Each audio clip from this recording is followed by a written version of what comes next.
Hai gorgeous, welcome to my place. Terima kasih sudah mengklik video ini. Nggak pakai lama, watch.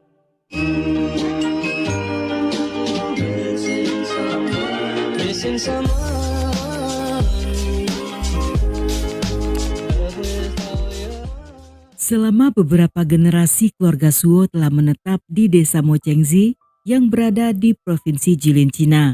Ayahnya Cheng Hai dan ibunya Hui Fen merupakan guru SMP dengan penghasilan yang kecil sehingga mereka hidup sederhana. Walaupun tidak kaya, tetapi orang tuanya dihormati oleh warga desa karena mereka guru yang berdedikasi tinggi, rajin, serta rendah hati. Pak Cheng Hai dan Bu Hui Fen seringkali mendapat banyak penghargaan dari pemerintah atas jasa-jasanya dalam dunia pendidikan. Keduanya bahkan mendapat sertifikat kehormatan 30 tahun atas pengabdian menjadi guru yang dikeluarkan oleh Kementerian Pendidikan. Selain itu dari pemerintahan daerah, mereka juga diberikan beberapa penghargaan lainnya seperti penghargaan guru berprestasi, guru tulang punggung, dan guru kelas unggulan. Selama Hui Fen menjabat sebagai wali kelas, dalam beberapa angkatan dia sukses mendidik banyak siswa unggulan. Hal ini membuat Hui Fen mendapat apresiasi dari orang tua para siswa. Dan selama menjadi guru, mereka menabung sebagian besar penghasilan untuk sang putra Suo. Cheng Hai dan Hui Fen menyadari jika hidup di pedesaan tentunya sangat sulit untuk mendapatkan pendidikan yang lebih tinggi. Mereka pun mulai berencana untuk mengirim sang putra ke kota besar setelah menamatkan SMA-nya. Beruntungnya Suo tumbuh sebagai anak yang baik dan rajin belajar. Dengan usaha yang giat, dia berhasil masuk ke perguruan tinggi jurusan perminyakan di sebuah universitas di kota Hebei.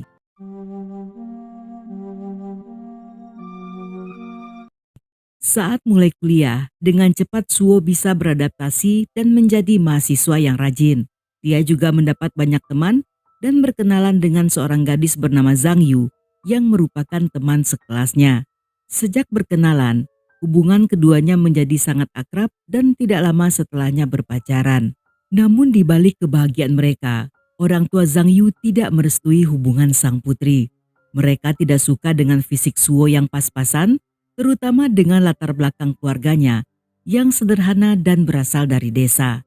Walaupun orang tua Zhang Yu juga bukan orang kaya, tetapi karena mereka sedikit berlebih dari keluarga Suo, sehingga mengharapkan menantu yang kaya, tampan, dan juga berkuasa. Karena semakin kaya menantunya, maka akan semakin besar kehormatan serta hadiah pernikahan yang diterima, yang pastinya bisa dipamerkan untuk manas-manasin para tetangga. Zhang Yu yang sangat mencintai Suo tidak peduli dengan larangan orang tuanya. Gadis itu memilih untuk selalu bersama sang kekasih yang memberinya kenyamanan dan bersedia menunggu hingga pemuda itu melamarnya. Pengorbanan yang sama juga dilakukan oleh Suo agar bisa selalu bersama-sama. Ketika tamat kuliah, Zhang Yu bekerja di perusahaan minyak multinasional dan ditempatkan di kota Chengdu. Sedangkan Suo bekerja di Wuhan, yang membuat mereka terpisah jarak dan waktu yang karena jarang bertemu. Suo pun berusaha keras agar bisa pindah ke Chengdu. Setelah melakukan segala cara, dengan melalui perantara pihak ketiga, pemuda itu berhasil masuk ke sebuah perusahaan yang bekerja sama dengan perusahaan tempat Zhang Yu bekerja dan dia pun segera dikirim ke Chengdu. Karena pindah dari kota besar ke kota kecil, hal ini berimbas pada jabatan serta gaji yang tidak sebesar saat seperti berada di Wuhan. Selain gajinya berada di bawah gaji Zhang Yu, Suo juga harus bekerja kasar dalam jadwal yang sangat padat. Hal ini membuat orang tua Zhang Yu semakin tidak menyukainya.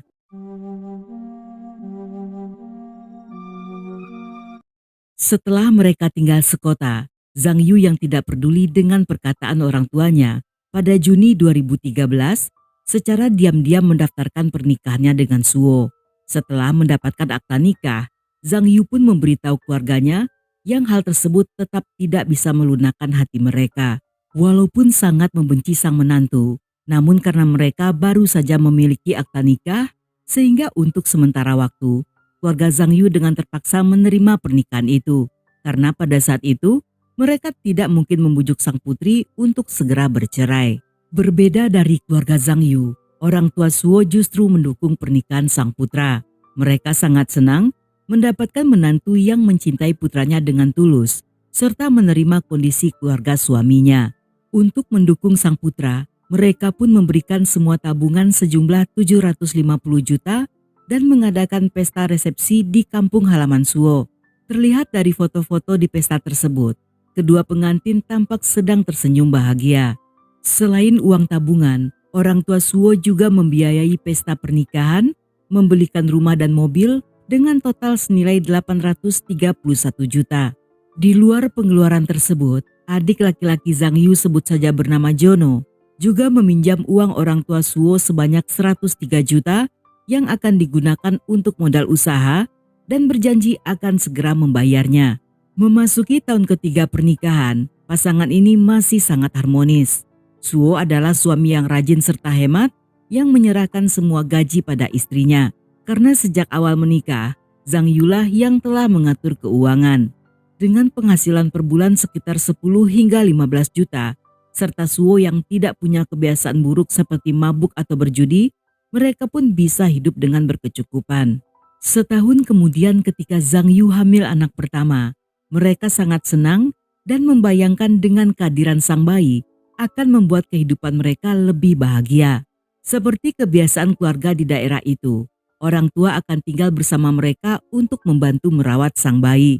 Namun karena saat itu orang tua Suo belum pensiun, sehingga diputuskan jika orang tua Zhang Yulah yang akan datang untuk membantu putrinya. Sejak kedatangan orang tua Zhang Yu yang bernama Pak Zijun dan Bu Lanying, pernikahan mereka pun mulai bermasalah karena keduanya sering ikut campur dalam urusan rumah tangga sang putri. 你管是不是？这是我家呀！你这谁你家呀？这谁你家呀？你吃饭咋的？你吐屎？你吐粪？你家？你有脸没你？臭不要脸！这就是臭不要脸！一家子不是人生父母养的，一家子没那个没人心，牲口跟好的，那好的，你妈也是那样。 Zijun yang sejak dulu selalu menganggap remeh menantunya, seringkali bersikap sombong dengan menghina serta menegur apapun yang dilakukan Suo. Di belakang menantunya, dia pun mulai menjelek-jelekan Suo pada Zhang Yu, sehingga Zhang Yu yang tadinya selalu mempercayai suaminya, perlahan juga mulai terpengaruh. Dia bahkan ikut-ikutan memandang rendah Suo, yang selama ini telah bekerja keras demi kehidupan mereka. Selain itu, Zhang Yu mulai tertarik pada teman sekantornya yang secara fisik, harta, serta latar belakang keluarga tentunya lebih mapan dari sang suami. Hal ini membuat hati wanita itu mulai berpaling dan setuju dengan apapun yang dikatakan ayahnya.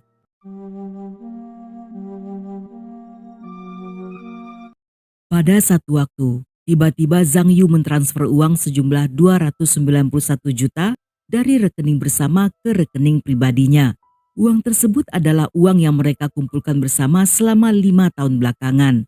Ketika Suo mengetahui hal ini dan meminta penjelasan sang istri, Zhang Yu yang tidak mau memberi penjelasan merespon pertanyaan tersebut dengan sikap dingin.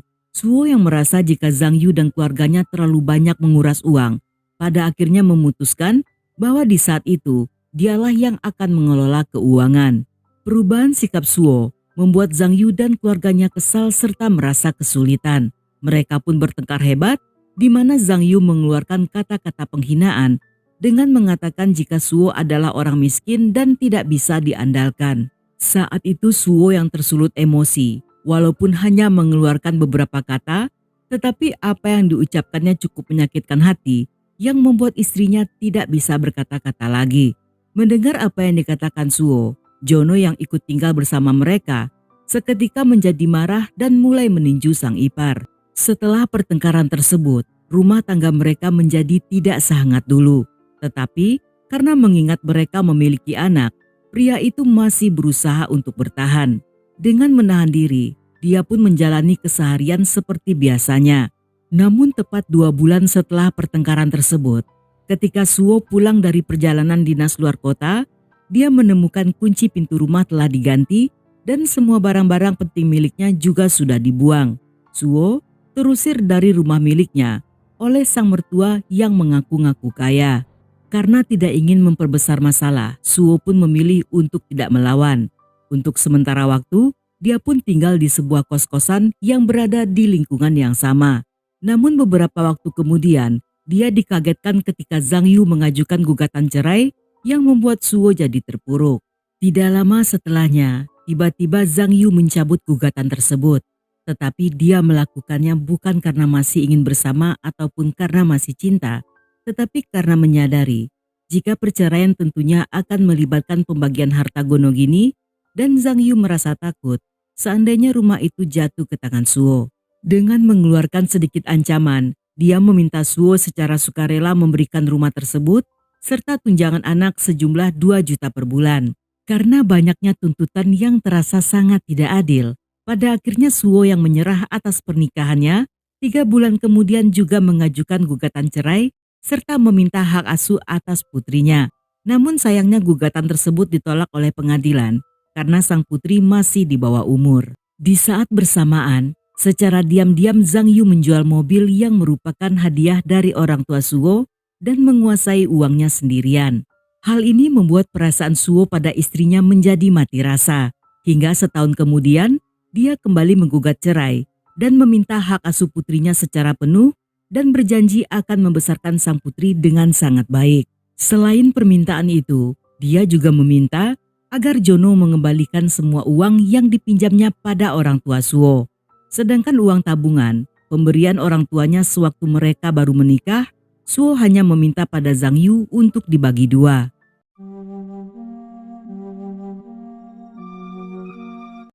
Pada 10 Januari 2019 saat sekolah sedang libur musim dingin, dengan menaiki kereta api, Cheng Hai dan Hu Fen mengunjungi rumah Suo yang berada di Chengdu.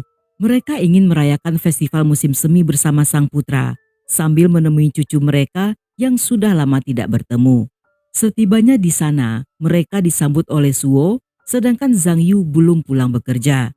Selain Suo di sana hanya ada keluarga Zhang Yu, dan orang tua Suo berharap kedatangan mereka akan menjadi pertemuan keluarga yang penuh damai. Saat itu Hu Fen bahkan sangat menginginkan jika pertemuan tersebut bisa merubah pandangan keluarga Zhang Yu pada putra mereka.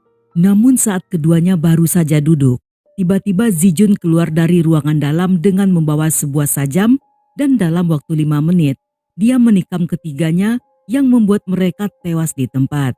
Kejadian tersebut segera dilaporkan oleh pihak manajemen properti yang mendengar adanya suara keributan dari rumah itu. Dan bantuan datang setelah sang manajer menelpon sebanyak 120 kali. Setibanya di sana, para medis menemukan TKP penuh darah di mana-mana dari lantai hingga ke dinding. Polisi sendiri tidak kesulitan untuk menangkap Zijun yang tidak melakukan perlawanan. Dia hanya berdiri di sana sebelum akhirnya dibawa ke kantor polisi. Dalam interogasi, pria itu mengaku telah berencana untuk membunuh menantunya. Sejak beberapa waktu sebelumnya, dia telah membeli sebuah sajam yang disimpan dalam lemari. Dari interogasi tersebut, diketahui Zijun merupakan seorang mantan prajurit yang juga temperamen. Menurut putra tertuanya, ketika orang tuanya tinggal di rumah mereka, Zijun seringkali melemparkan barang, menghancurkan kursi dan juga pot bunga. Karena hal inilah, hubungan Zijun dengan putra dan menantu perempuannya menjadi kurang baik, dan dia kembali melakukan hal yang sama saat tinggal di rumah Suo. Mengetahui apa yang dilakukan ayahnya membuat Zhang Yu sangat kecewa. Dia hanya ingin bercerai, tetapi tidak pernah menduga jika ayahnya tega menghabisi seluruh keluarga suaminya. Tetapi walaupun begitu, dia tetap saja berusaha meminta pengampunan dari kerabat Suo dengan alasan sebagai seorang anak, dia tidak ingin ayahnya dihukum berat.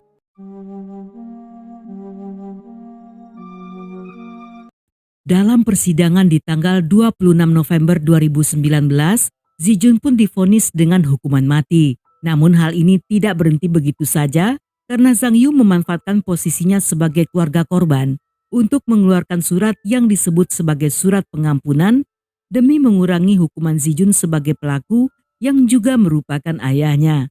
Pada persidangan selanjutnya, hukuman Zijun pun dirubah menjadi penangguhan hukuman. Karena keluarga Suo tinggal di desa dan tidak menghadiri sidang kedua, Mereka pun tidak mengetahui tentang hal ini. Namun ketika mendengar hukuman yang berubah, mereka segera mengajukan pengaduan pada Kejaksaan Agung yang memerintahkan pengadilan untuk tetap dengan vonis awal. Setelah kejadian ini, semua harta milik Suo dan orang tuanya diwariskan kepada Zhang Yu yang secara hukum masih berstatus istri sah. Hingga saat ini, dia masih tinggal di rumah yang dia tempati bersama Suo. Dan sampai di sini dulu cerita kita kali ini. Semoga kalian suka dengan ceritanya. Buat yang masih betah hingga akhir, thank you, love you, have a nice day, and then see ya.